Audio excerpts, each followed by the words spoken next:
Welcome to Palms Academy. Meet John, head of XYZ Corp. Previously, we saw how John implemented a WMS and optimized his warehouse operations. Post-implementation, to track the efficiency of each operation, John decides and configures the following KPI metrics in the WMS. Let's look at the KPIs that John configures. John loosely classifies the KPIs in the following operational categories. 1. Receiving KPIs. 2. Dispatch KPIs. 3. Inventory KPIs. 4. Resource KPIs. John understands that accurate inbound operations are critical for better utilization of the warehouse space. John measures the inbound performance on the following KPIs. 1. Inbound turnaround time. 2. Unloading turnaround time. 3. Put away accuracy. This helps him track his receiving operations and optimize the inbound process. Let us look at how John measures the performance for these KPIs. A. Unloading turnaround time. To find the unloading turnaround time, John measures the time taken to unload a vehicle by the receiving operators. John compares the captured time against the average time calculated by the system for a vehicle type shipment combination to measure the efficacy of the unloading operations. B. Put away accuracy. Binning of the right SKUs in the right locations as per the defined put-away rules and restrictions determines the accuracy of the put-away operations. John knows that the put-away accuracy is the most critical aspect of the inbound operation, as this impacts all the subsequent operations. John compares the put-away location suggested by the system and the actual location in which the SKU was binned in order to determine put-away accuracy. John measures the KPI at two levels for a defined time period, one at the overall instruction level and the other at the line level of each instruction. C. Inbound turnaround time. John calculates the receiving turnaround time by timing the inbound operations from the start of receiving or unloading process till completion of the put-away. This time is then compared against the total average of all receiving operations calculated by the system. This helps John track the efficacy of inbound operations. After the inbound operations, John proceeds to work on outbound KPIs. John decides on the following KPIs for outbound. 1. Outbound turnaround time. 2. Fulfillment accuracy. 3. Back order rate. 4. Sales return.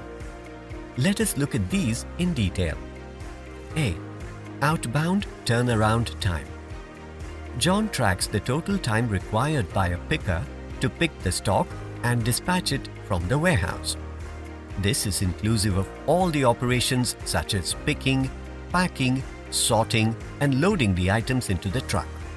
The performance of the outbound operations is then compared against the total average time of all similar outbound operations. B. Fulfillment accuracy. John determines the fulfillment accuracy at two levels, one at the order level and the other at the line level of each order. The order level fulfillment accuracy is determined by the total number of orders estimated to be dispatched for a period versus the number of orders that were dispatched. Order-wise fill rate is determined by the number of line items that were delivered out of the total number of items that were ordered. C. Back order rate. It is a measure of total number of orders or order lines pending to be fulfilled against the total number of orders or order lines placed. This helps John understand the gap between demand and supply and improve his procurement planning. D. Sales return. John measures the sales returns at two levels, one at the invoice level and the other at the line level. Invoice level sales return is the total number of invoices where sales return was registered against the total number of invoices dispatched for a given period. Line level sales return is the percentage of the total number of lines returned against the total number of lines that were dispatched across all sales orders for a given period of time. John moves on to measure his inventory KPIs. John decides to configure the inventory KPIs in the following areas. 1. Inventory storage. 2. Inventory planning. Let us see how John configures these. A. Inventory storage. John calculates this at 3 steps. First, he measures the total storage locations available versus the total locations that are utilized. John also measures the total CBM available versus the total CBM utilized. Finally, John evaluates the total number of locations that have suboptimal storage.